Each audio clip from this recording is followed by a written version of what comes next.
Pemirsa, Anda masih bersama kami dalam Berita Lampung. Bagi Anda yang baru bergabung, berikut Berita Lampung pilihan hari ini.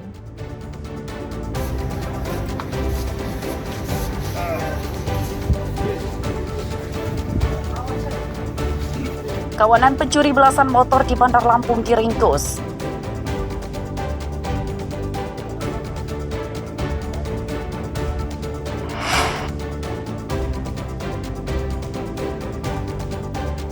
Belasan hektar tanaman jagung di Tulang Bawang rusak akibat diserang hama ulat.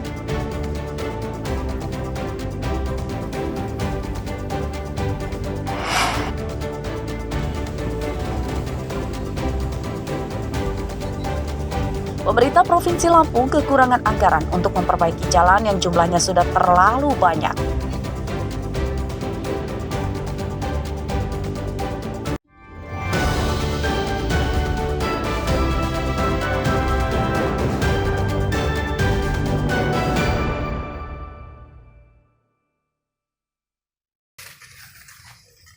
Biasanya yang Belasan hektar lahan perkebunan jagung di Kecamatan Banjar Agung, Tulang Bawang rusak akibat diserang hama ulat. Pantauan pada Selasa siang, sekitar 14 hektar tanaman jagung yang sudah diserang hama ulat. Kondisi daun jadi kuning, rontok dan rusak, hingga batang tidak utuh lagi akibat dimakan ulat. Jika terus dibiarkan, petani khawatir akan gagal panen karena tanaman busuk dan jagung tidak berbuah normal. Mereka mencoba membasmi ulat dengan menyemprot racun hama, namun hasilnya belum maksimal. Belum ada perubahan. ulat itu yang makan apa itu di dalam daun itu loh.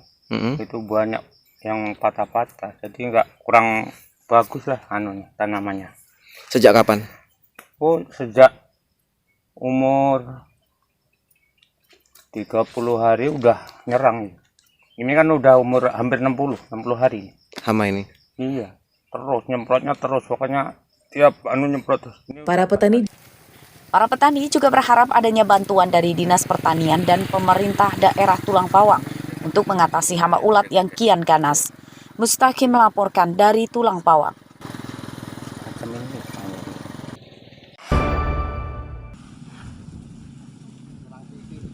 Upaya percepatan swasembada beras di tanah air terus digenjot. Salah satu upaya pemerintah yakni membentuk pengurusan petani merdeka di setiap daerah. Tujuannya meningkatkan kesejahteraan dan kemandirian para petani. Di antaranya dibentuk di Lampung Barat. Pada Selasa siang, para petani padi yang tergabung dalam program tersebut menerima bantuan 1 unit mesin panen padi atau yang biasa disebut combine harvester dan 6 traktor. Bantuan diharap bisa mempercepat waktu panen padi sehingga akan berdampak pada tidak tertundanya masa tanam. Kedepannya ditargetkan masa tanam padi minimal 3 kali dalam setahun.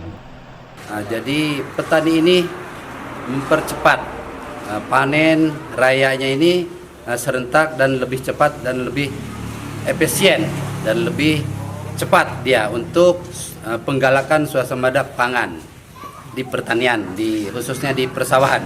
Gitu. Memang kondisi sebelum ada bantuan komben ini seperti apa, Pak? Lambat. Kita, Pak. Lambat.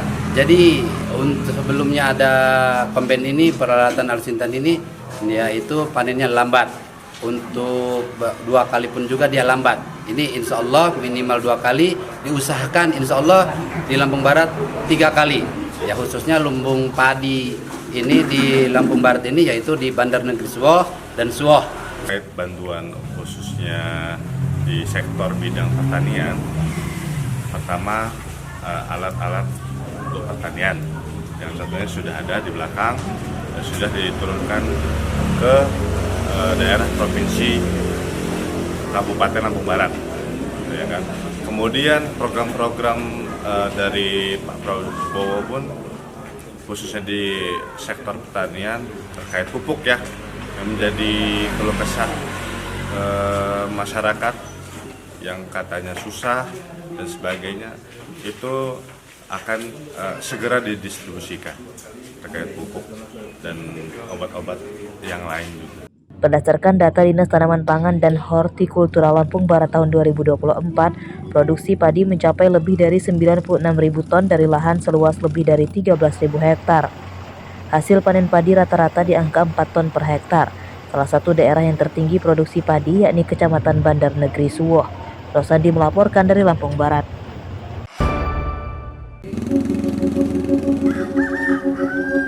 Sudah belasan tahun warga desa Tulung Bamban, Kecamatan Pesisir Selatan, Pesisir Barat tidak merasakan jalan bagus. Warga harus melintasi jalan berbatu underlang yang tajam dan licin, sehingga bisa berbahaya jika pengendara tergelincir. Kerusakan jalan sudah terjadi sejak 2012 atau 13 tahun lalu. Padahal jalan ini merupakan jalur utama yang menghubungkan ke banyak desa dan akses ke perkebunan.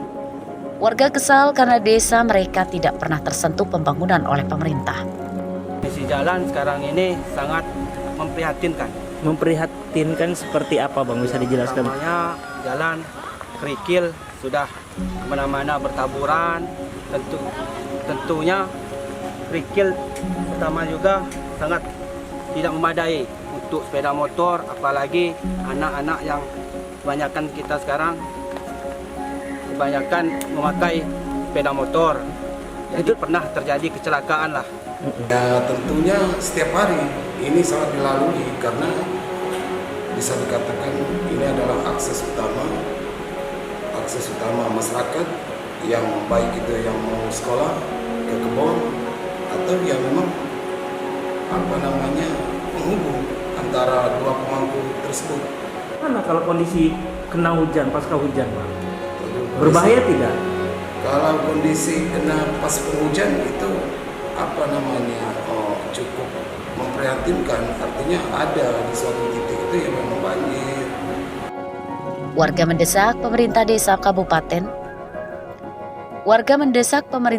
kabupaten hingga provinsi untuk turun tangan segera memperbaiki jalan. Mereka mendesak pemerintah memperlakukan warga desa terpencil lebih manusiawi, layaknya di daerah lain yang lebih maju. Rosandi melaporkan dari Pesisir Barat.